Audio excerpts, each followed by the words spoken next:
Gauthier, est-ce que tu peux nous expliquer un peu quel est le programme des prochaines semaines à venir pour le Team Poujade?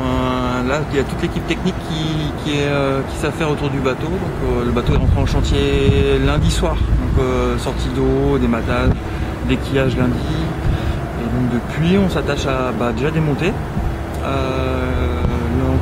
l'intégralité du bateau. Donc, si on fait rapidement un tour de piste, ça va être de la dérive, safran, tout l'accastillage, tout ce qui est bout, cordage et tout ça. Donc le mât est aussi entièrement démonté et on contrôle. Donc le contrôle sont en 2 étapes. Il y a un premier contrôle visuel pour être sûr que tout va bien.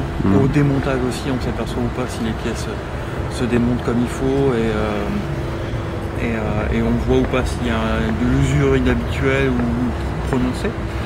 Ensuite, on fait un contrôle sur toutes les pièces mécaniques, on fait un contrôle sur toutes les pièces passent en radiographie pour être sûr qu'on n'ait pas des micro-fissurations et qu'une pièce vienne à lâcher dans les prochaines navigations. Et on fait un contrôle du composite, ce qu'on appelle un contrôle US. Donc il y a quelqu'un qui vient la semaine prochaine contrôler l'intégralité du bateau. Donc pont, coque, structure, quille, dérive, safran, mât, barre de flèche. Et donc là, on va pouvoir rentrer un peu plus dans le cœur de la matière, entre guillemets, pour être sûr qu'on n'ait pas des délaminations. Et si on en a, on va les réparer. D'accord. Il y a des gros travaux à prévoir?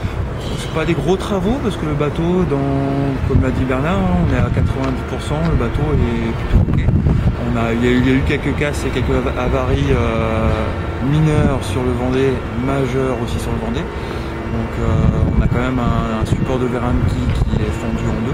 Donc là, il faut qu'on analyse et qu'on comprenne pourquoi une pièce à cet endroit-là a été cassée, alors qu'on a des coefficients de sécurité qui sont tels que théoriquement ça ne devrait pas casser. Donc voilà, donc il y a la compréhension, puis après, une fois qu'on a compris, on modifie et on refait. Donc voilà, c'est principalement la tâche là des semaines à venir, c'est d'être sûr que la base qui est bonne reste bonne et la base qui était mauvaise devienne bonne. D'accord. Et il y a des gros changements à venir sur le bateau? Non, pas de gros changements. Alors ils seront, je pense, d'espère avertis, les gens le verront, d'espère du public, entre guillemets, le bateau restera à peu près les grandes lignes comme au départ du Vendée Globe. C'est plein de petites choses qui vont changer, mais qui sont pas, voilà, on va pas changer un roof, on va pas changer la couleur du bateau, des choses comme ça. D'accord. Ok, super, merci.